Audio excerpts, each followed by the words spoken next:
The bodies of 5 children, ages 1 to 8, were found in Alabama this afternoon. It really is shocking, Bob and Lenise, and a devastating story at that. Investigators actually just wrapped up. They've been on scene since about 3 o'clock today. We're told they used helicopters. It was state investigators, federal investigators, investigators from South Carolina, where the father eventually led investigators to the crime scene that's behind me across the street. That's where deputies say they found 5 children wrapped in plastic bags. Now, in garbage bags. Police say the children's father, Timothy Jones, is suspected of killing his 5 children. And as a mother, if I could personally rip his face off, I would. I hear what my kids went through, and I'm just being honest. I hear what my kids went through and what they endured. To make him feel everything they felt. I didn't even flinch. I knew what I had to do. Imagine hearing those words from a man who murdered 5 of his own children. It's unimaginable, isn't it? A parent, someone entrusted with the most sacred responsibility, deliberately taking the lives of those they were meant to protect. But what would drive a father to commit such a horrific act? The truth behind this chilling crime is even darker than you can imagine, and it started long before the tragedy itself. But what pushed Timothy Ray Jones Jr. to cross the line? Was it something that had been building up for years, something he kept hidden, or was it a violent snap? In the coming minutes, you'll hear the raw details, the shocking truths that were buried for far too long. And trust me, these details are not for the faint of heart. Welcome to The Last Verdict. If you're new to the channel, make sure to hit that subscribe button and let us know where you're watching from. Case 1. Tommy Lynn Sells. On December 31, 1999, in Del Rio, Texas, 13-year-old Katie Harris was brutally murdered in her sleep, and her 10-year-old friend Crystal Surlees narrowly escaped with her life.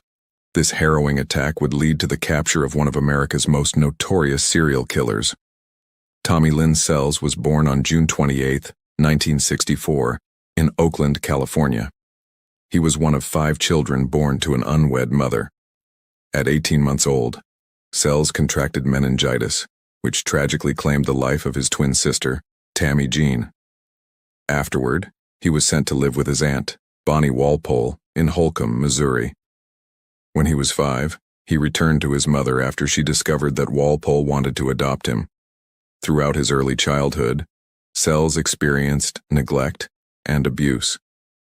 At age 7, he began drinking alcohol and later used narcotics. He also claimed to have been sexually abused by a man named Willis Clark, who was later identified as a pedophile. At 13, Sells's mother abandoned him, leaving him to fend for himself. This abandonment marked a turning point, leading him to a life of crime and violence. By December 1999, Sells had been living a transient lifestyle, moving from town to town and committing various crimes. On December 31st, he broke into the home of Katie Harris in Del Rio, Texas. He brutally murdered Katie and attacked Crystal Surlees, slashing her throat. Miraculously, Crystal survived and provided a detailed description of Sells, leading to his arrest.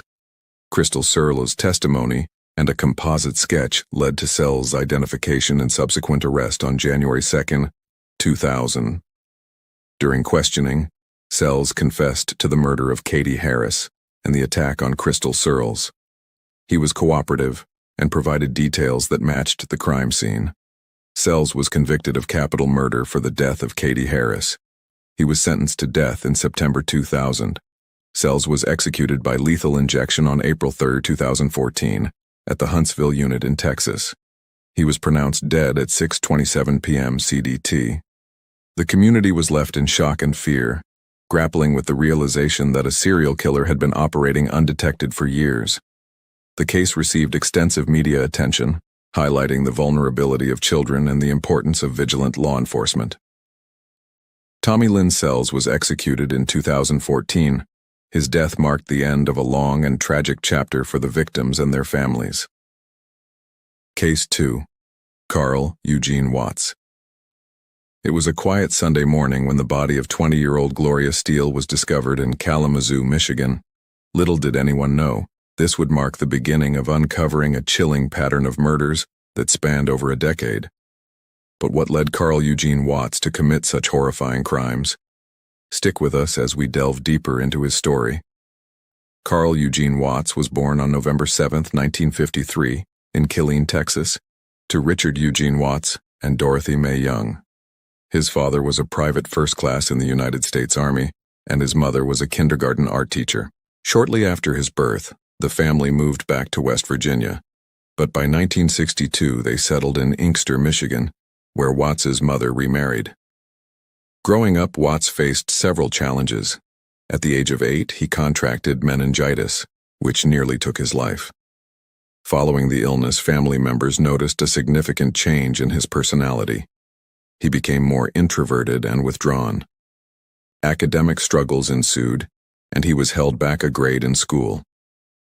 Despite these challenges, Watts developed an interest in hunting and spent time with his grandfather in rural West Virginia. Though Watts appeared calm, there were instances that foreshadowed a darker side.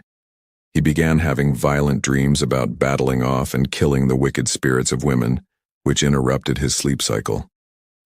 These fantasies escalated over time, leading to troubling behavior in his teenage years.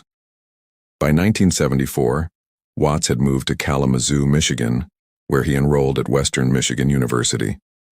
It was during this time that his violent tendencies manifested in real-life attacks.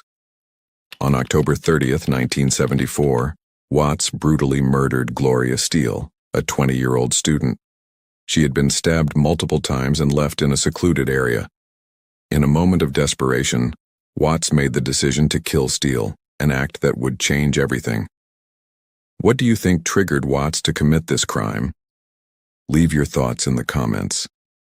The murder of Gloria Steele went unsolved for several years. However, investigators began to connect the dots, uncovering a web of lies and deception that pointed straight to Watts. During the investigation, Watts remained evasive, but detectives noticed signs that hinted at his involvement, such as inconsistencies in his alibis and behavior that didn't match his statements. The defense argued that Watts acted out of a desire to free the spirits of his victims, but the prosecution's case was compelling. Evidence showed that Watts had a history of violent behavior and had been linked to multiple unsolved murders. In the end, Watts was convicted of first-degree murder and sentenced to life imprisonment without the possibility of parole. What do you think of the trial's outcome? Was justice truly served? Let me know in the comments.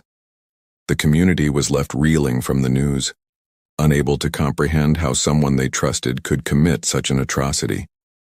The media coverage was extensive, with many questioning how Watts managed to hide his true nature for so long. As of now, Watts remains incarcerated, serving his sentence at the Ionia Maximum Correctional Facility in Michigan. Some argue that he hasn't truly changed, while others believe he's shown remorse over the years. Do you think Watts has truly changed? Will he ever be eligible for parole? Share your thoughts below. Case 3. Gilles de Rais, the Bluebeard of Brittany. In the early 15th century, Gilles de Rais was a celebrated hero of the 100 Years' War, renowned for his valor and service alongside Joan of Arc. Yet, by 1440, his name had become synonymous with one of the most horrific series of crimes in medieval France. The transformation from a national hero to a notorious criminal is both chilling and perplexing. Born in 1405 in Champtocé-sur-Loire, France, Gilles de Rais hailed from the noble house of Laval. Orphaned at a young age, he was raised by his maternal grandfather, Jean de Craon, who was known for his ambition and lack of moral restraint. Under his grandfather's influence, Gilles was introduced to the complexities of court politics and military affairs. At the age of 16, Gilles joined the French military during the latter part of the 100 Years' War. His bravery and leadership led to his appointment as Marshal of France, a prestigious title he shared with Joan of Arc. Together, they played pivotal roles in lifting the siege of Orléans and securing the coronation of Charles VII. Despite his public acclaim, Gilles' personal life was marked by excess and indulgence. He squandered his vast inheritance on lavish lifestyles, extravagant feasts, and the construction of grand castles. This reckless spending eventually led to financial ruin and a growing sense of desperation. By the mid-1430s, Gilles had withdrawn from public life, retreating to his estates in Brittany. Facing financial insolvency and seeking to regain his lost fortune, he turned to the occult.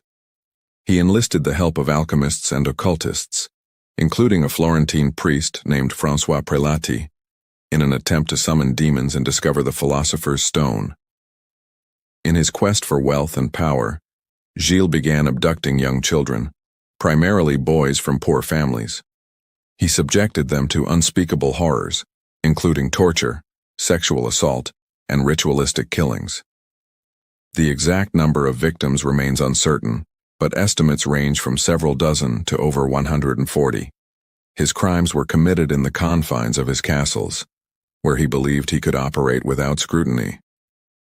What drives an individual to commit such atrocities? Let us know your thoughts below.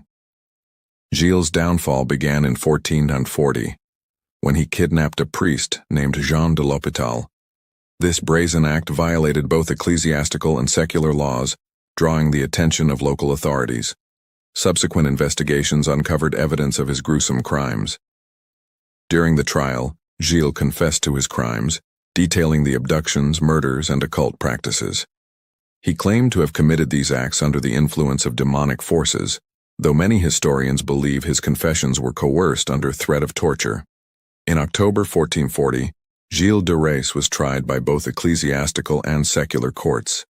He was found guilty of heresy, sodomy, and the murder of over 140 children.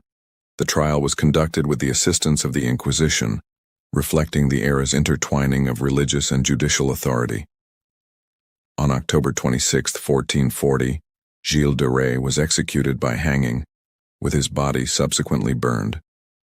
His death marked the end of a reign of terror that had plagued the region for years. The revelation of Gilles de Rais' crime sent shockwaves through the local communities. Families were left in mourning, and trust in the nobility was severely eroded.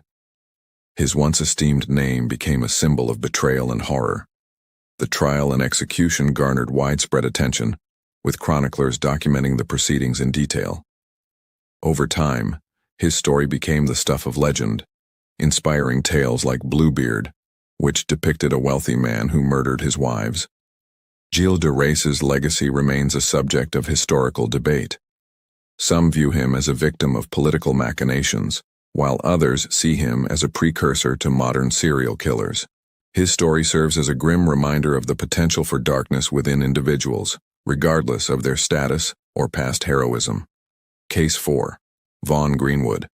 In the early hours of December 1, 1974, the lifeless body of Charles Jackson was discovered near the Central Library in Los Angeles.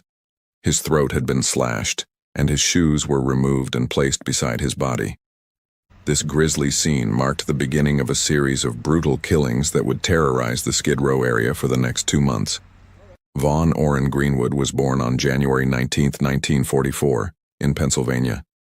Little is known about his early life, but records indicate that he had a criminal history prior to the Skid Row murders. In 1966, he was convicted of a knifing assault in Chicago and served 5.5 years in prison before returning to California. His return to California in 1974 marked the beginning of his killing spree. Greenwood's previous conviction for a violent assault suggests a propensity for aggression. However, there is no detailed information available about his behavior leading up to the murders. By late 1974, Greenwood was living in Los Angeles and frequented the Skid Row area. His emotional state and personal struggles leading up to the murders are not well documented. Between December 1, 1974, and January 31, 1975, Greenwood murdered 9 men in the Skid Row area. The victims were typically homeless individuals, and their throats were slashed. In some cases, salt was sprinkled around the bodies and their shoes were removed and placed beside them. These ritualistic elements led to speculation about possible occult influences, though this theory remains unconfirmed. The murders went unsolved for several weeks, causing public fear and media frenzy. Greenwood was eventually apprehended on February 3, 1975, after a failed attempt to murder a 12th victim. During the investigation, Greenwood remained largely silent. Detectives noted his calm demeanor, but there is no detailed information about his behavior during questioning or any psychological evaluations. Greenwood was convicted of 9 counts of murder, including 8 of the Skid Row slasher killings. He was sentenced to life imprisonment on January 19, 1977. Greenwood served his sentence at the California Men's Colony in San Luis Obispo. He died on December 18, 2020, at the age of 76. The Skid Row community was left reeling from the murders. The victims were often marginalized individuals, and their deaths highlighted issues of homelessness and societal neglect. The media extensively covered the case, with many questioning how Greenwood managed to evade capture for so long. The sensationalized reporting also led to public fear and scrutiny of the Skid Row area. Greenwood passed away in 2020 while serving his life sentence. There are no reports of any signs of remorse or rehabilitation during his incarceration. Case 5. Carl Panzram. It was a quiet night when the lifeless body of a prison laundry foreman was discovered. But what followed would uncover a tale more sinister than anyone could have imagined.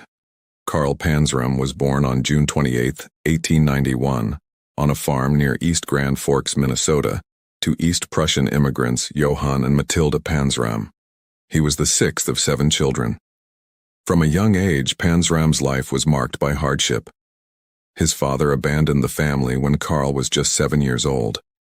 Around the same time, Carl developed an infection in his ear that required surgery, which was performed at home and worsened the condition. His mother, struggling to manage the household, imposed strict discipline. Panzram later reflected on his early childhood with the sentiment that he was not liked by other children. By the age of 5, he claimed that he was a liar and thief, and recalled that he became meaner the older he grew. At the age of 12, Carl was arrested for being drunk and disorderly. Shortly after, he stole cake, apples, and a revolver from a neighbor's home. In October 1903, his mother sent him to the Minnesota State Training School, where he was reportedly beaten, tortured, and raped by staff members. By the time Carl was in his late teens, he had accumulated a lengthy criminal record, primarily for burglary and robbery offenses. At age 14, after being paroled from the reform school, he ran away from home to live on the streets. He often traveled via train cars and later recalled having been gang raped by a group of homeless men during one of these journeys. His first confirmed murder occurred in 1908 when he was convicted and sent to the United States Disciplinary Barracks at Fort Leavenworth, Kansas. Of his experience at the correctional facility, he said, "I was a pretty rotten egg before I went there, but when I left there, all the good that may have been in me had been kicked and beaten out of me." Carl Panzram's criminal activities escalated over the years. In 1920, he stole enough money to buy a yacht, the Akiska, and embarked on a murder spree that spanned several countries. He lured sailors aboard his yacht, raped them, and then killed them, dumping their bodies into the sea. He claimed to have murdered 10 men in this manner. His killing spree eventually led him back to the United States, where he was arrested in 1928 for burglary. During his incarceration, he confessed to killing 3 young boys earlier that month. In 1929, while imprisoned at the United States Penitentiary in Leavenworth, Kansas, Panzram killed a prison laundry foreman by beating him to death with an iron bar. For this crime, he was sentenced to death. Carl Panzram was executed by hanging on September 5, 1930, at the age of 39. As officers attempted to place the customary black hood over his head, he spat in the executioner's face. When asked for any last words, he responded, "Yes, hurry it up, you Hoosier bastard. I could kill a dozen men while you're screwing around." His life and crimes were later documented in his autobiography, Killer, A Journal of Murder, which was published posthumously. Case 6, David Adam Pate. It was a quiet afternoon when a group of children stumbled upon a decomposing body in a secluded Lancaster, South Carolina woodland. What they uncovered would unravel a chilling tale of violence and a community left in disbelief. What drives someone to commit such a brutal act against a friend? Let's delve into the disturbing details of this case. David Adam Pate was born in 1988 and raised in Lancaster, South Carolina, Known for his distinctive appearance, including a forked tongue and facial tattoos, Pate's outward demeanor often overshadowed his troubled past. Growing up, he faced numerous challenges, including a history of criminal behavior that began in his teenage years. Pate's criminal history was extensive, with prior convictions for burglary and other offenses starting at age 17. These early brushes with the law hinted at a deeper, more concerning pattern of behavior. In October 2013, Pate and 33-year-old Ricky James, an acquaintance, spent time together, drinking and socializing. The exact motivations behind Pate's actions remain unclear, but what transpired next would forever alter the course of their lives. During their time together, Pate lured James into a wooded area under the pretense of continuing their gathering.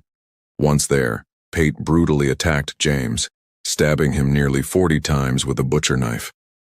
He then concealed the body under a pile of leaves.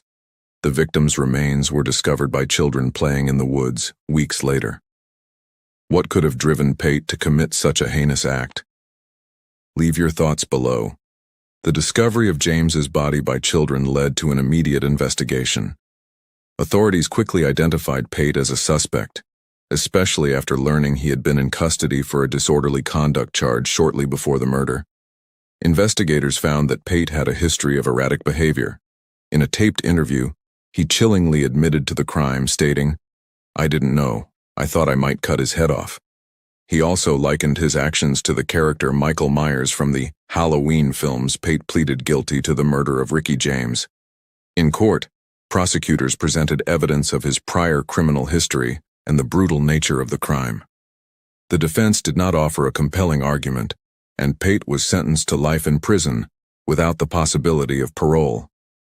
Circuit Court Judge Dan Hall described the murder as senseless, remorseless, and emotionless.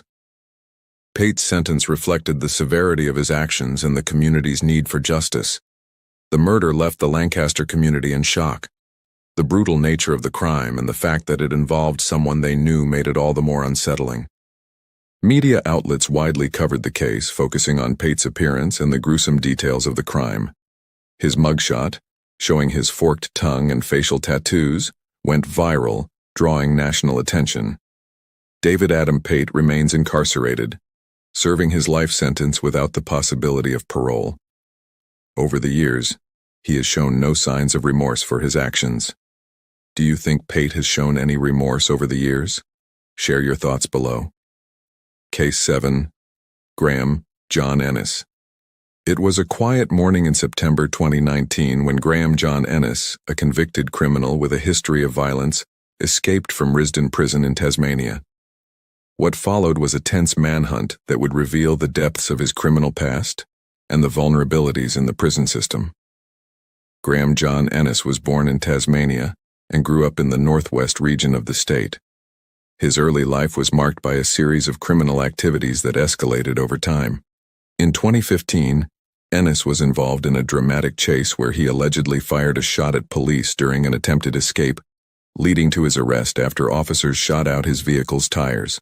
By 2016, Ennis was sentenced to 8 years in prison for shooting at police officers. Despite being housed in a minimum security facility, his history of violence and previous escape attempts raised concerns about his classification and the adequacy of security measures. On September 23, 2019, Ennis and another inmate escaped from Risdon Prison. They used scaffolding left over from a mural project to climb onto the roof, then scaled down a wall using a rope made from torn bedsheets. The escape triggered a large-scale manhunt involving multiple police resources. Residents of Risdon Vale were alarmed as police conducted door-to-door searches and schools were placed on lockdown. Ennis, who had the word thug tattooed on his neck, was considered dangerous and was advised not to be approached. Ennis was recaptured the following day, September 24, 2019, in bushland near Risdon Vale. He was found dehydrated but unharmed. During the investigation, it was revealed that Ennis had previously escaped from custody, including an incident in 2010 where he assaulted officers during a prison van escape. In November 2019, Ennis appeared in court facing charges related to his escape and theft during the period he was on the run. The court proceedings highlighted concerns about the prison system's ability to manage inmates with violent histories. The escape and subsequent manhunt drew attention to the security protocols at Risdon Prison and the classification of inmates. The incident raised questions about the effectiveness of minimum security housing for individuals with a history of violent behavior. As of the latest reports, Graham John Ennis remains incarcerated. His repeated escape attempts and violent actions have led to ongoing scrutiny of Tasmania's correctional facilities and their handling of high-risk inmates. What do you think about the classification of inmates with violent histories in minimum security facilities? Should there be stricter measures in place to prevent escapes and ensure public safety? Share your thoughts in the comments below. Case 8. Christopher Stockton. On January 12, 2024, Christopher Stockton called emergency services, claiming that 22-month-old Charlie Roberts had choked on a cookie and was unresponsive. Paramedics rushed to the scene in Darlington, England, but upon arrival, they found no signs of choking. Instead, Charlie exhibited severe head injuries indicative of violent trauma. Tragically, he passed away the following day at Newcastle's Royal Victoria Infirmary. Christopher Stockton, 38, had recently moved in with Paula Roberts and her son, Charlie, just 7 days before the incident. Paula, 41, had 5 children, with Charlie being the youngest. Despite concerns about Stockton's behavior, Paula continued the relationship and left Charlie in his care on the morning of the tragedy. On the morning of January 12, 2024, Paula left for work, leaving Charlie alone with Stockton. Within 20 minutes, Stockton called emergency services, claiming Charlie had choked on a cookie. However, medical examinations revealed that Charlie had suffered catastrophic head injuries, consistent with being violently shaken or thrown, leading to his death the next day. An investigation revealed that Charlie had sustained multiple unexplained injuries over several months. Despite Paula's awareness of these injuries, she failed to seek medical attention or intervene. Stockton was arrested and charged with murder and child cruelty. Paula was also arrested and charged with child neglect. At Teesside Crown Court, Stockton was found guilty of murder and child cruelty. He was sentenced to life imprisonment with a minimum term of 25 years. Paula pleaded guilty to child neglect and was sentenced to 4 years in prison. The community was left reeling from the news, unable to comprehend how someone they trusted could commit such an atrocity. The case highlighted the importance of vigilance and intervention in safeguarding vulnerable children. Charlie's father, Barry Greenwell, expressed his grief, stating that Charlie was a much-loved son and grandson who has been taken away needlessly and has left the whole family with a void that will never be filled. As of now, Christopher Stockton remains incarcerated, serving his sentence. Paula Roberts is also serving her prison term. The case serves as a somber reminder of the need for awareness and action to protect children from harm. Case 9. Joseph Ferlazzo. It was a quiet night when Emily Jean Schwartz's dismembered body was discovered in a camper van in St. Albans, Vermont. But what followed would uncover a tale more sinister than anyone could have imagined. Emily Jean Schwartz, 22, was a vibrant young woman from New Hampshire. She was an aspiring singer with a passion for animals and a dream of becoming a cosmetologist. Emily had a close-knit family who described her as a beautiful soul with an infectious personality. She graduated from Concord High School and was known for her dedication to her goals and her ability to make others feel good about themselves. Joseph Ferlazzo, 45, married Emily in 2020. While there were no public signs of violence in their relationship, the couple's decision to travel to Vermont for their first wedding anniversary would set the stage for a tragic event.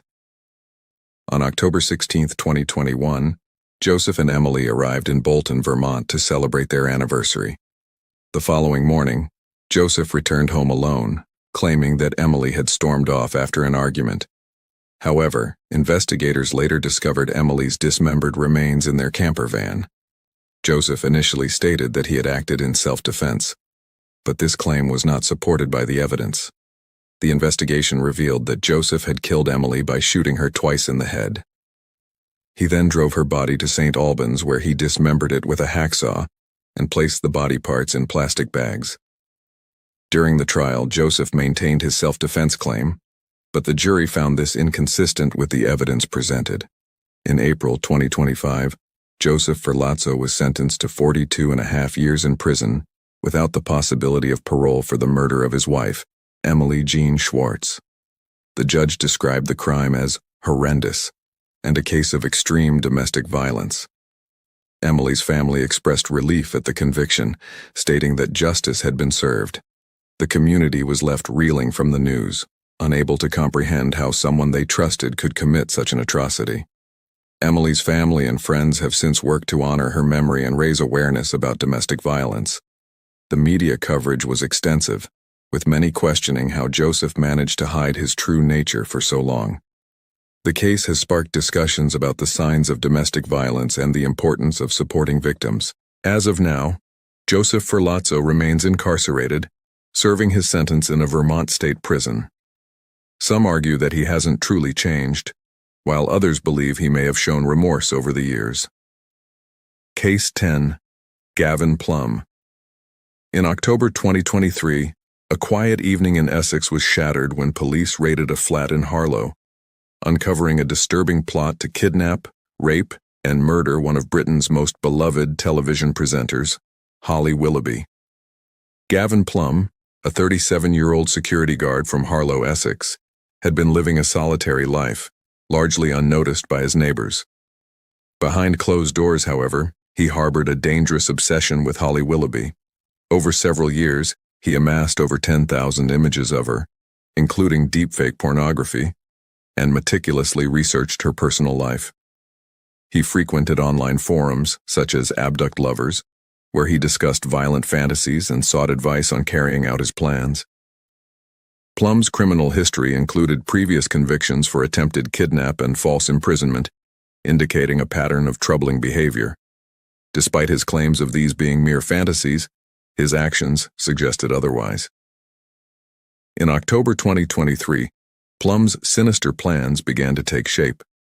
He purchased items for a kidnap kit, including chloroform, metal cable ties, ropes, and shackles. He meticulously mapped out a route to Holly Willoughby's residence and discussed his intentions in graphic detail with an individual named Mark. Unbeknownst to Plum, Mark was an undercover police officer from the United States. On October 4, 2023, Essex police, acting on information provided by the undercover officer, raided Plum's flat. They discovered the disturbing evidence of his plans, including the kidnap kit and incriminating communications. Plum was arrested and later charged with soliciting murder, encouraging or assisting the commission of kidnap, and encouraging or assisting the commission of rape. During the investigation, Plum remained largely uncooperative, but the evidence against him was overwhelming. The prosecution presented detailed records of his online activities, purchases, and communications, painting a clear picture of his intent. The defense argued that Plum's actions were mere fantasies, but the jury found him guilty on all counts. On July 12, 2024, at Chelmsford Crown Court, Plum was sentenced to life imprisonment with a minimum term of 16 years. The judge emphasized the severity of his actions and the significant risk he posed to women. The victim impact statement, though not publicly released, was described as detailing catastrophic consequences for Holly Willoughby. The discovery of Plum's plot had a profound impact on Holly Willoughby. She stepped down from her role as a presenter on ITV's This Morning after 14 years, citing the need to focus on her family and personal well-being. In an interview, she described the experience as extremely challenging, but emphasized the importance of moving forward and focusing on the positive aspects of her life. She has since returned to television, participating in projects such as Netflix's Celebrity Bear Hunt and ITV's Dancing on Ice. The case highlighted the dangers of online stalking and the potential for such obsessions to escalate into real-world threats. It also underscored the importance of vigilance and the role of law enforcement in preventing such crimes. As of October 2025, Gavin Plum remains incarcerated, serving his life sentence. He is scheduled to have his appeal heard at the Court of Appeal in London on October 21, 2025. Holly Willoughby continues to rebuild her life and career, supported by her family, and a renewed focus on her professional endeavors. Case 11. Isaac Nathaniel Christenberry. It was a quiet night when the lifeless bodies of Jenna Cox and her parents were discovered in their Maiden, North Carolina home. But what followed would uncover a tale more sinister than anyone could have imagined. Isaac Nathaniel Christenberry was born in 1996 and raised in Lincoln County, North Carolina. He had a history of strained relationships and had previously been in a romantic relationship with Jenna Cox. Their relationship ended in October 2024, which may have contributed to the tragic events that unfolded. While there were no public records of prior violent offenses, the abrupt end of his relationship with Jenna Cox may have acted as a catalyst for the subsequent tragedy. On October 22, 2024, Isaac Christenberry's emotions escalated following his breakup with Jenna Cox. Believing he had been wronged, he drove to the Cox residence in Maiden, North Carolina, where he had previously lived. Upon arrival, Christenberry shot and killed 28-year-old Jenna Cox and her parents, 61-year-old Charles and Cindy Cox. The murders occurred in front of their 10-year-old grandson, whom Christenberry threatened by holding a gun to his head before letting him go. The boy fled to a neighbor's house and called 911. Christenberry then fled the scene. What do you think triggered Isaac Christenberry to do this? Leave your thoughts in the comments. The 10-year-old grandson's 911 call led authorities to the crime scene. Christenberry was apprehended in Lincoln County, approximately 30 minutes from Maiden after a brief pursuit. Investigators found a trail of blood, shell casings, and bullet holes at the scene. Christenberry's parents informed authorities that he had been near the residence at the time of the shooting. During a custodial interview, Christenberry confessed to the murders. On February 19, 2025, Christenberry pleaded guilty to 3 counts of first-degree murder. He was sentenced to 3 consecutive life terms, without the possibility of parole.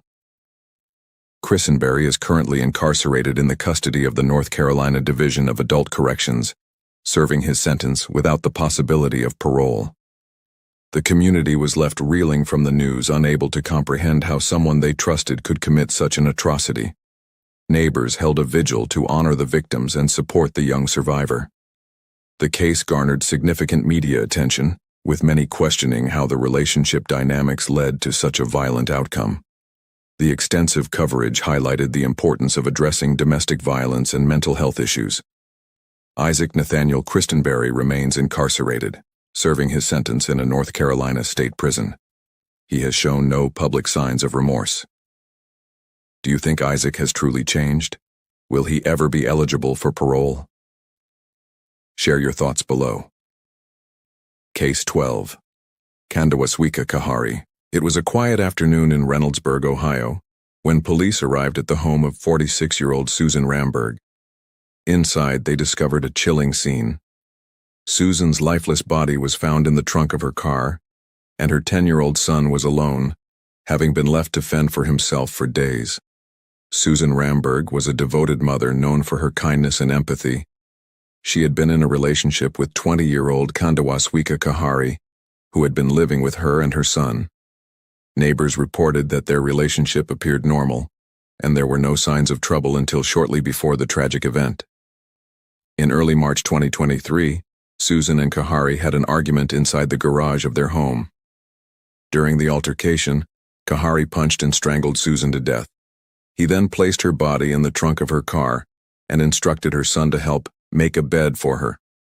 For the next several days, the boy was left alone in the house with his mother's decomposing body. Kahari occasionally checked on him and brought him food. The crime came to light when Kahari's father called the police, expressing concern about Susan's well-being.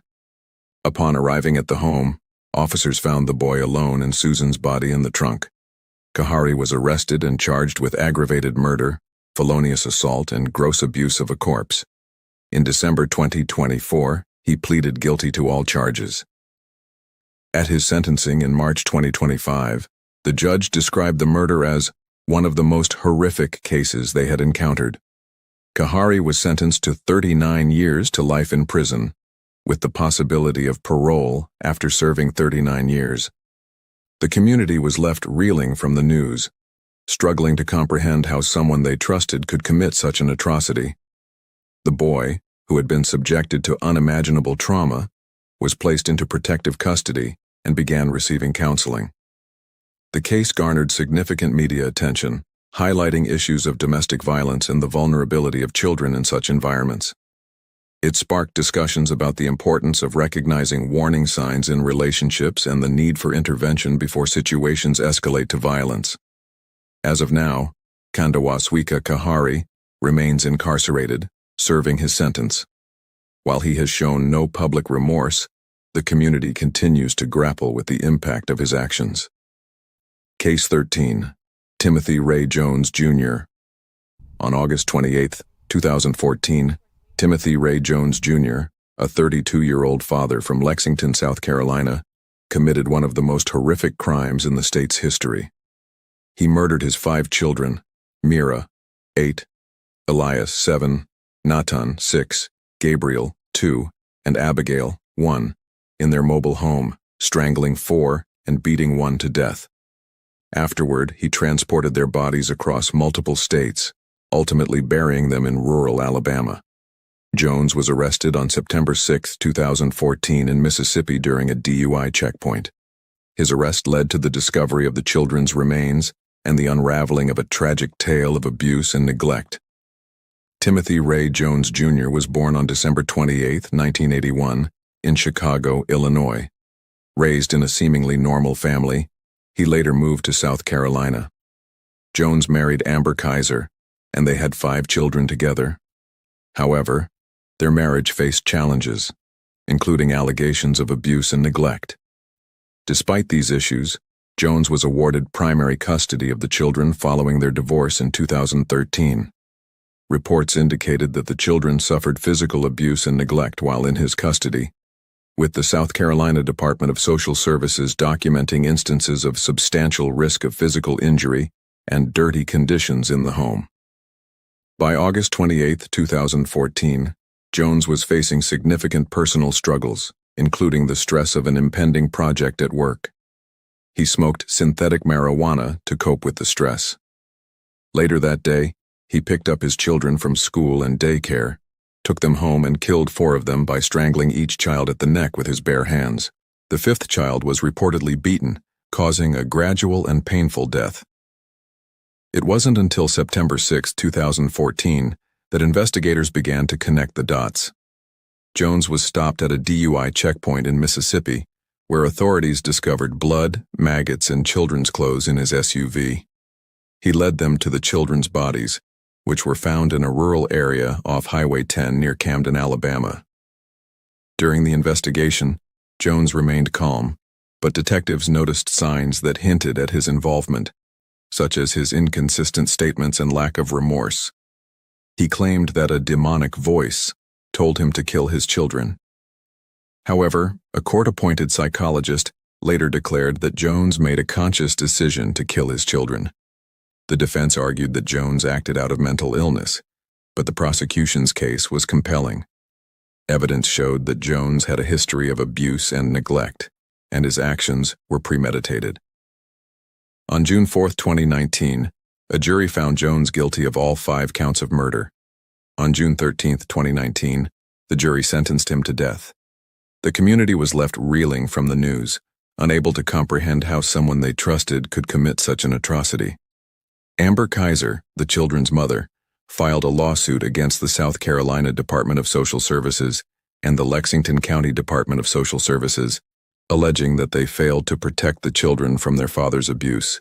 In 2024, the state agreed to pay her $1.5 million in a settlement. The media coverage was extensive, with many questioning how Jones managed to hide his true nature for so long. His case sparked debates about child custody laws, the effectiveness of child protective services, and the signs of potential abuse. As of now, Jones remains incarcerated, serving his sentence on death row at Broad River Correctional Institution in Columbia, South Carolina. Some argue that he hasn't truly changed, while others believe he's shown remorse over the years. If you found this story as unsettling as we did, Make sure to subscribe and hit that notification bell so you never miss a case. As always, thank you for your support and for helping us bring these voices and these stories into the light. Until next time, remember, justice isn't always served in the courtroom. Stay vigilant, stay aware, and we'll see you in the next verdict. Across the United States come out murderers, fugitives, unrepentant killers, and hardened criminals. Men and women whose actions shattered families and changed communities forever. Since 1927, more than 1,500 executions have been carried out across the country, each one marking the end of a long and brutal journey through the American justice system. And today, the last verdict examines 7 of the most notorious individuals connected to the death penalty. Some already executed, others still waiting for the state to decide the exact day, hour, and minute their sentence will be carried out. Before we dive in, viewer discretion is strongly advised. If you support the work we do here at The Last Verdict, make sure to subscribe, leave a comment telling us where you're watching from, and help us spread awareness by liking and sharing this video. Now, let's begin. Case 1.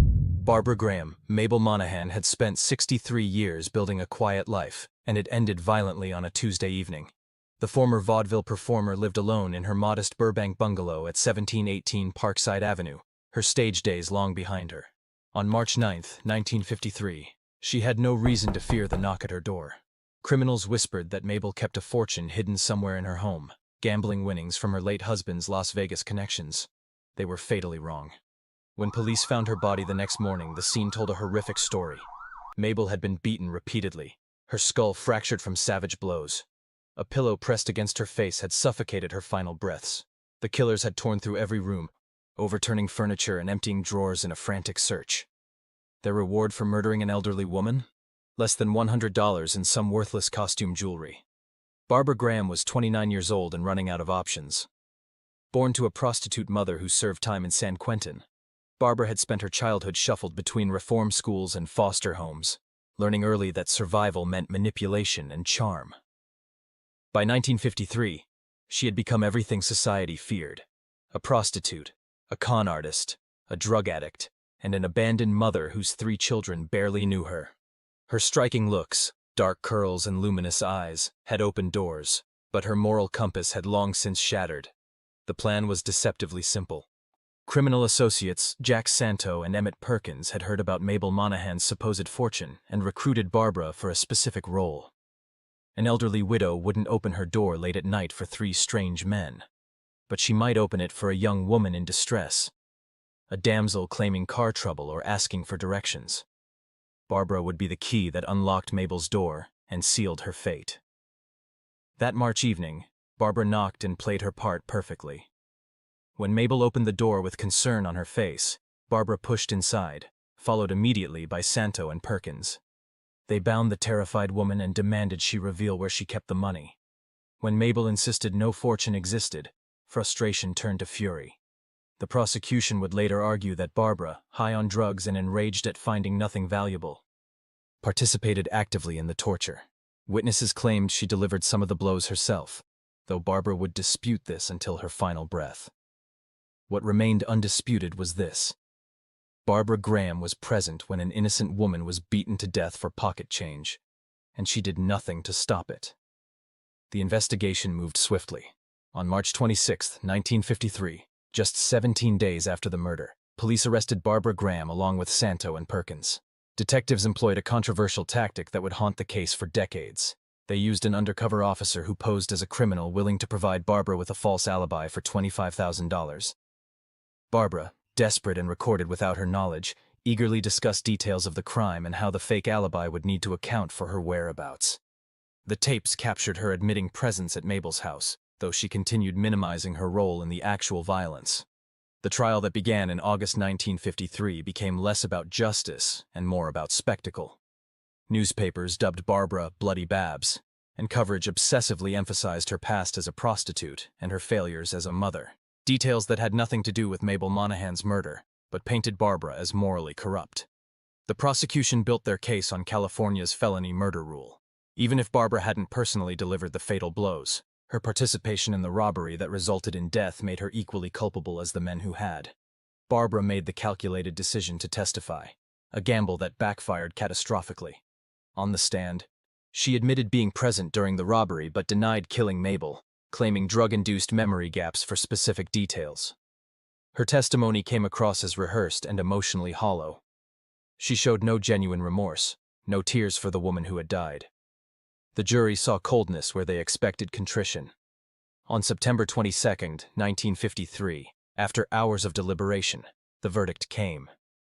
Guilty of first-degree murder for all three defendants, with a recommendation of death. Judge Charles Frick looked directly at Barbara as he pronounced sentence. Mrs. Graham, you showed no mercy to Mrs. Monahan, and the law can show you none. Barbara Graham spent the next 20 months on death row at Corona State Prison for Women, filing appeal after appeal, each one denied. She became a media obsession. Journalists wrote about her maintaining beauty routines in her cell, reading law books, occasionally breaking down, but more often displaying hard defiance. June 3, 1955, was supposed to be the end, but California put Barbara through one final torture. Her execution was delayed multiple times that day due to last-minute appeals, each delay offering false hope before crushing it again. Finally, that afternoon, guards led her into San Quentin's gas chamber. She had requested that reporters be denied permission to witness her death, telling the warden she didn't want to be stared at like an animal in a zoo. The request was denied, strapped into the chair with a stethoscope attached to her chest so doctors could monitor her dying. Barbara Graham spoke her final words. Good people are always so sure they're right. Minutes later, cyanide pellets dropped into acid beneath her.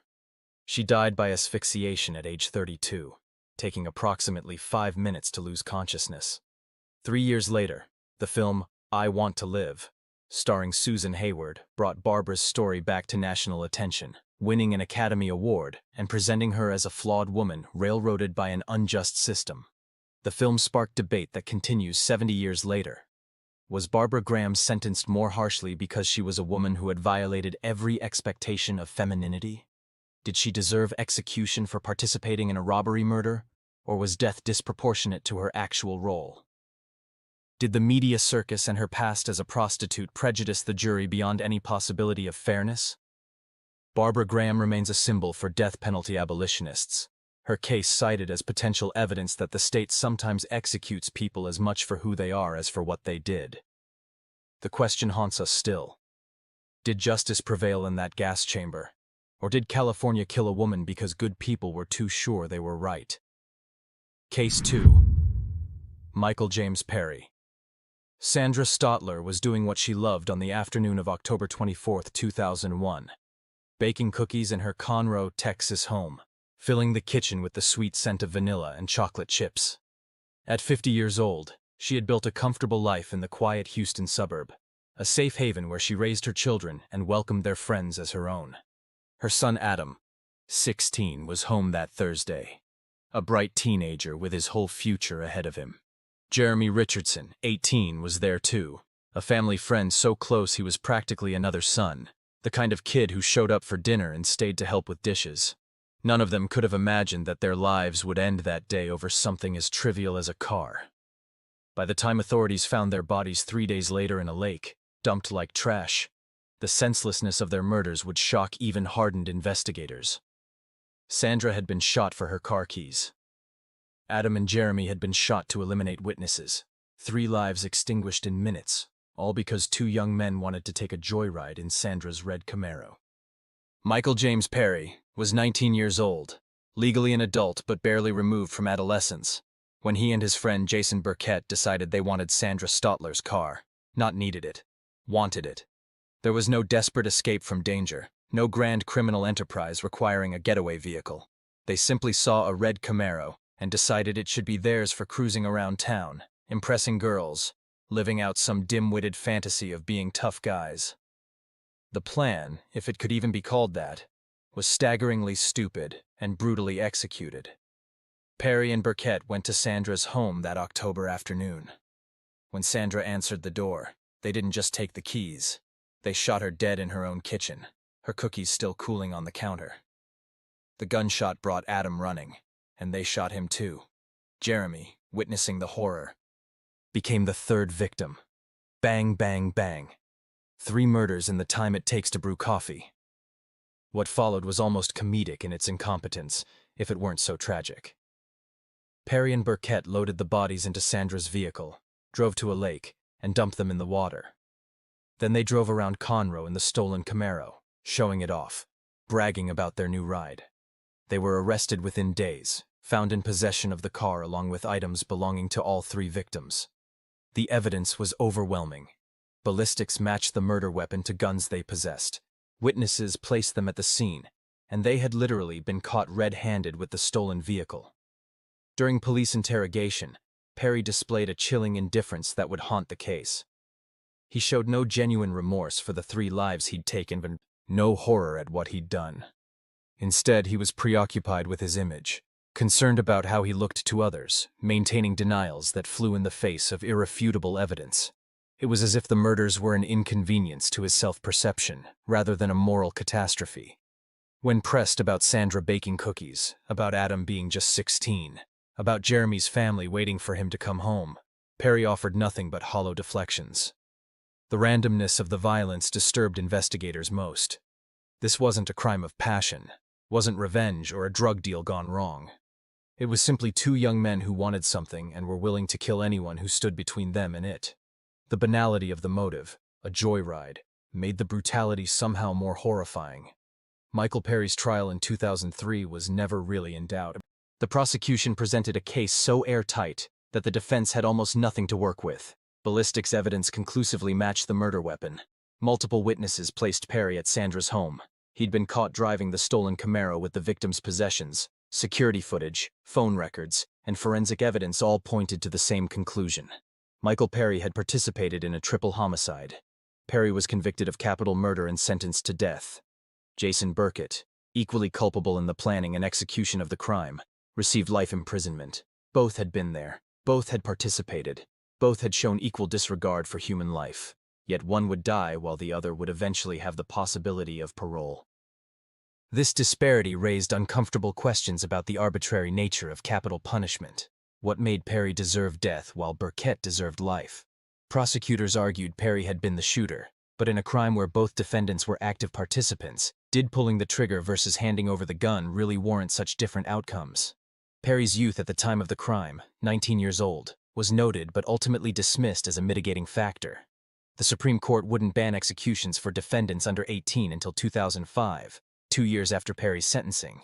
Throughout his trial, and the years of appeals that followed, Perry maintained his innocence despite the mountain of evidence against him.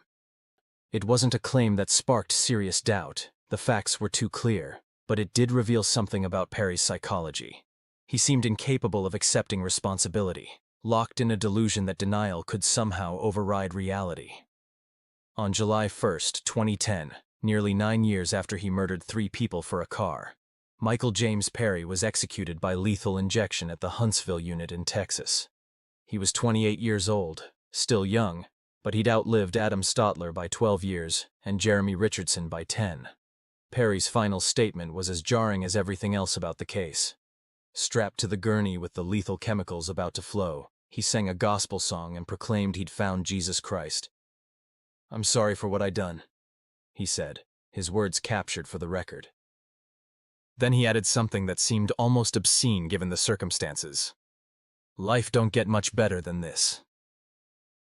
Moments later, the drugs began their work, and Michael Perry stopped breathing. His execution became the centerpiece of Werner Herzog's 2011 documentary, Into the Abyss, a profound meditation on capital punishment, violence, and the American criminal justice system. Herzog interviewed Perry on death row just days before his execution, capturing a young man who seemed almost childlike in his inability to grasp the magnitude of what he'd done.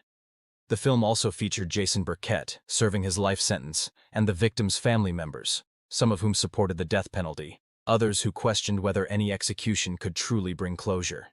The documentary revealed the fault lines that Perry's case exposed. Sandra Stotler's family remained divided. Some found a measure of peace in Perry's execution, a sense that justice had finally been served after 9 years of waiting. Others felt empty afterward, realizing that Perry's death didn't bring Sandra, Adam, or Jeremy back.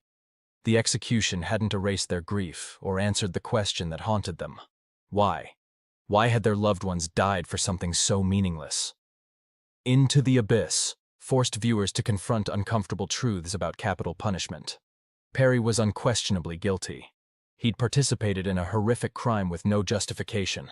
Yet watching him in his final days, immature, damaged, trying to find meaning in religion as death approached, raised questions about whether killing him served any purpose beyond vengeance. Did executing a man for murders he committed as a teenager make society safer? Did it honor the victims or just create another death?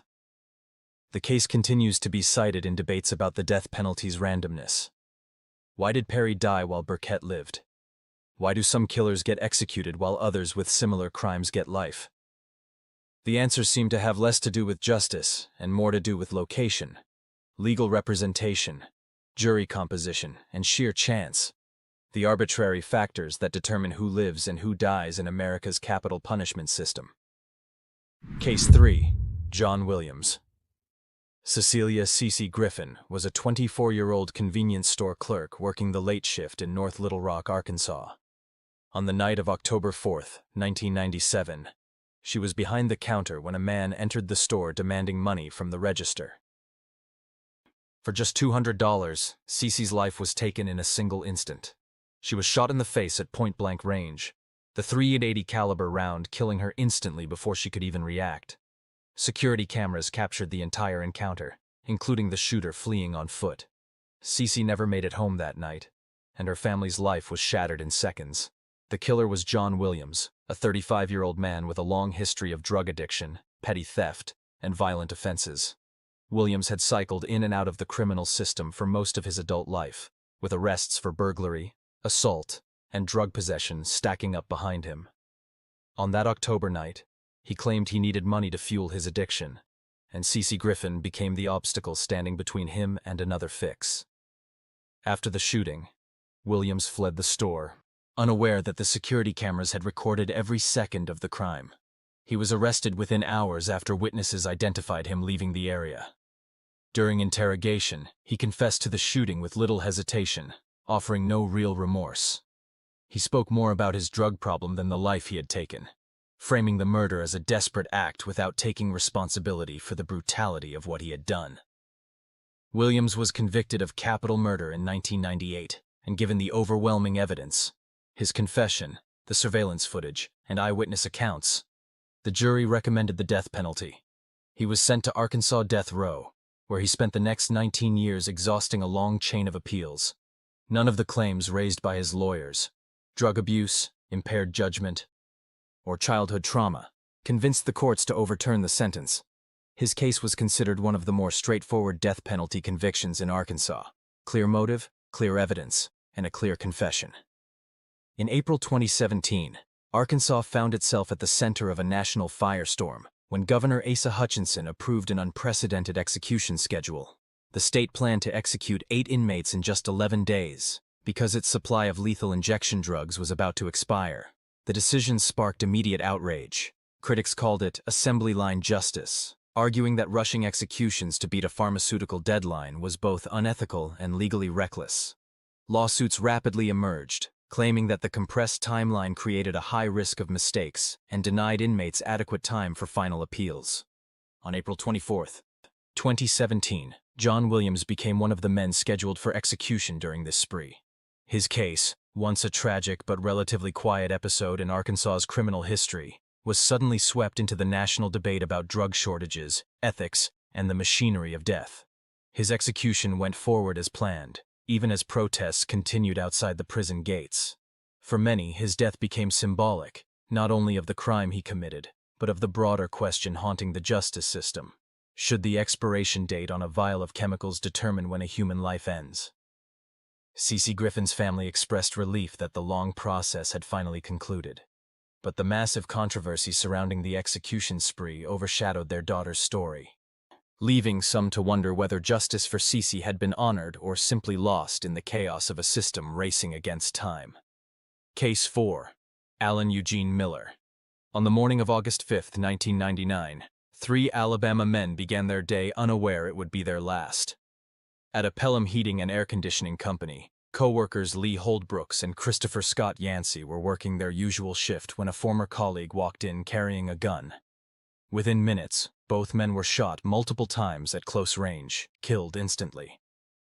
Not long after, former supervisor Terry Lee Jarvis was gunned down at a second location in nearby Birmingham. The attacks were sudden, brutal, and left all three victims dead within hours. Their families and community were devastated by the senseless workplace carnage.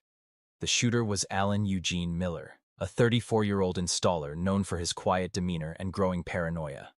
Co-workers later testified that Miller believed people were talking about him behind his back and spreading rumors that he was mentally unstable. On the morning of the murders, he entered his former workplace armed with a handgun and walked straight toward Holdbrooks and Yancey. He opened fire without warning, shooting each man repeatedly. Both died instantly. Miller then drove to another business and confronted his former supervisor, Terry Jarvis, whom he blamed for his employment troubles. Jarvis was shot and killed in front of witnesses. Miller fled the scene, but was quickly apprehended after multiple people identified him and his vehicle. During police interviews, he admitted killing all three men, justifying his actions by claiming they had ruined his life through gossip and workplace humiliation. His confession removed any doubt about his role in the murders. Miller was convicted of capital murder in 2000. Despite testimony about his mental instability and paranoid delusions, the jury unanimously recommended a death sentence, believing he fully understood his actions. He was sent to Alabama's death row at Holman Correctional Facility, where he remained for more than 2 decades.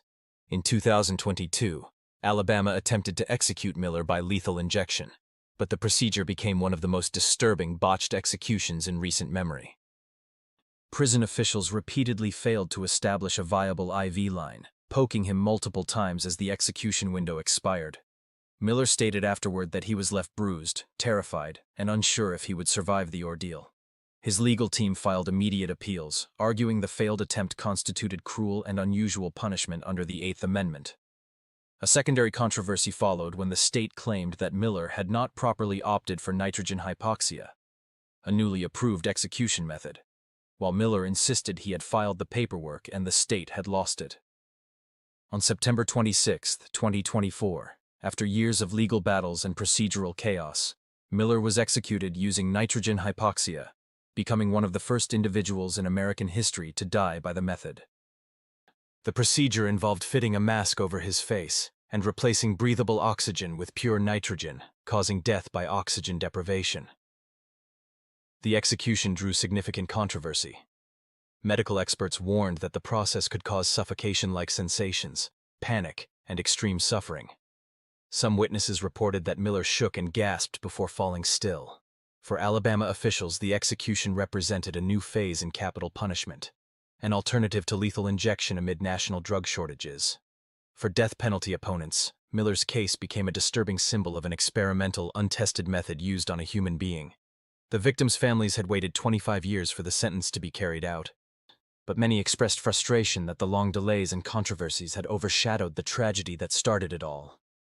Miller's execution raised profound questions about the future of the death penalty, the ethics of experimental methods, and whether any form of state killing can truly be called humane. Case 5. Dzhokhar Tsarnaev. April 15, 2013. Started as a celebration. Thousands lined the streets of Boston for the annual marathon, cheering runners to the finish line. In an instant, joy turned to horror. 3 lives were violently stolen. Martin Richard, just 8 years old, waving a sign for the runners. Crystal Campbell, 29, caught in the blast. Lingzi Liu, 23, an international student chasing her dreams. The twin pressure cooker bombs detonated, tearing through the crowd. Over 280 people were injured, including 17 who lost limbs.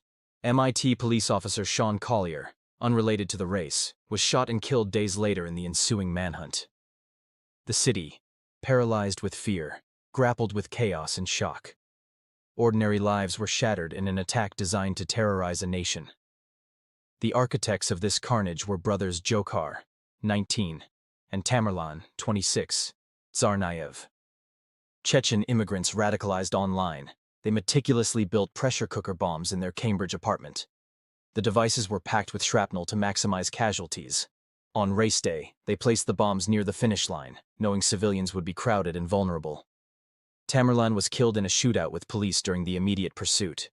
Dzhokhar fled, hiding in a small boat in a Watertown backyard. Inside, authorities found a handwritten note claiming the attack was retaliation for U.S. military actions abroad.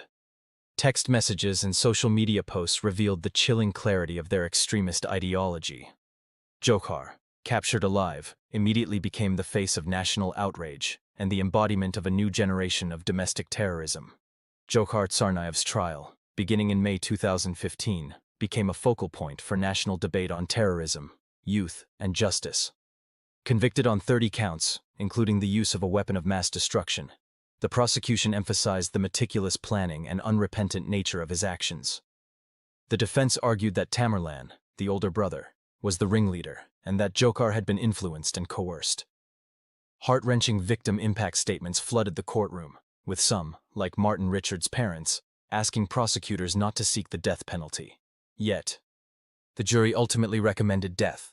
The case became a federal test of capital punishment in terrorism, examining whether ideological crimes could justify the ultimate punishment, even when youth and family influence complicated the narrative. As of 2025, Dzhokhar remains on federal death row at the ADX Supermax in Colorado. Appeals have complicated the timeline. A 2020 court vacated his death sentence, but the Supreme Court reinstated it in 2022. His execution date is not yet set. The case continues to polarize the public. Some demand execution as justice for the innocent victims. Others argue life imprisonment suffices, noting Dzhokhar's youth and the influence of his radicalized older brother. It also raises broader questions about federal versus state capital punishment, radicalization, and whether executing terrorists serves justice or merely fuels a cycle of notoriety. Families of victims remain split in opinion, reflecting the tension between vengeance, closure, and the long shadow of tragedy. Case 6. Robert Bowers. On October 27, 2018, the Tree of Life Synagogue in Pittsburgh became the site of one of the deadliest anti-Semitic attacks in U.S. history. 11 worshippers were murdered during Shabbat services, their lives violently cut short in a place meant for peace and prayer. Among the victims were 97-year-old Rose Mallinger, a lifelong member of the congregation, and 54-year-old Richard Gottfried. 6 others were injured, including 4 police officers who arrived to protect the community. Families, some with Holocaust survivor relatives, were devastated. The attack shook not only Pittsburgh, but the nation, highlighting the vulnerability of religious communities and the lethal consequences of hate. The sanctuary of faith had been transformed into a scene of unimaginable terror, leaving an enduring scar on the community. Robert Bowers, 46, a self-proclaimed white nationalist, carried out the attack. His social media history was filled with anti-Semitic posts, including statements targeting Jewish immigration charities. Minutes before entering the synagogue, he wrote online, "Hayes likes to bring invaders in that kill our people.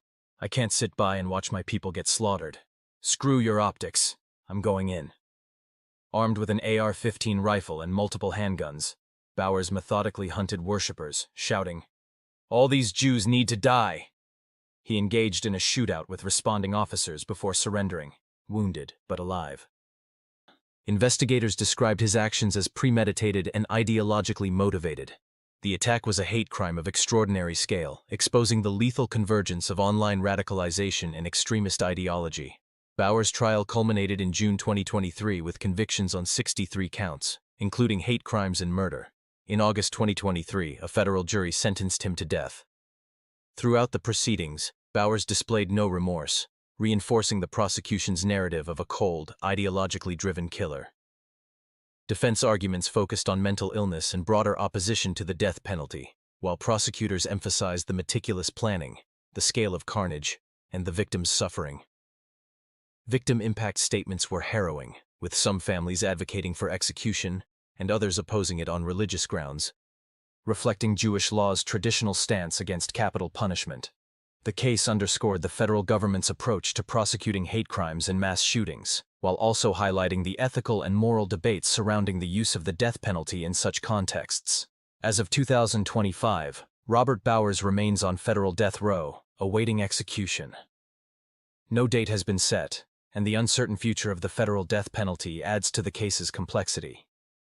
Beyond legal proceedings, the massacre ignited national discussions about online radicalization, domestic terrorism, and anti-Semitism in America. The Pittsburgh Jewish community continues to grapple with trauma, mourning the lives lost while advocating for vigilance and prevention. Scholars and policymakers debate whether execution serves justice or risks granting notoriety to extremists. Bauer's case exemplifies the intersection of terrorism, hate crimes, and capital punishment, raising enduring questions about the effectiveness, morality, and societal consequences of the death penalty in ideologically motivated mass killings. Case 7. Markeith Lloyd. On December 13, 2016, tragedy struck Orlando, Florida, when Sade Dixon, 24, a pregnant woman, was shot 7 times outside her brother's home. She was 9 months along, carrying the child of her ex-boyfriend, Markeith Lloyd. Her death was swift and brutal. The unborn child also perished. The violence did not end there. On January 9, 2017, Lieutenant Deborah Clayton, a 17-year veteran of the Orlando Police Department and mother of 2, was shot and killed outside a Walmart while attempting to arrest Lloyd during the massive manhunt that followed.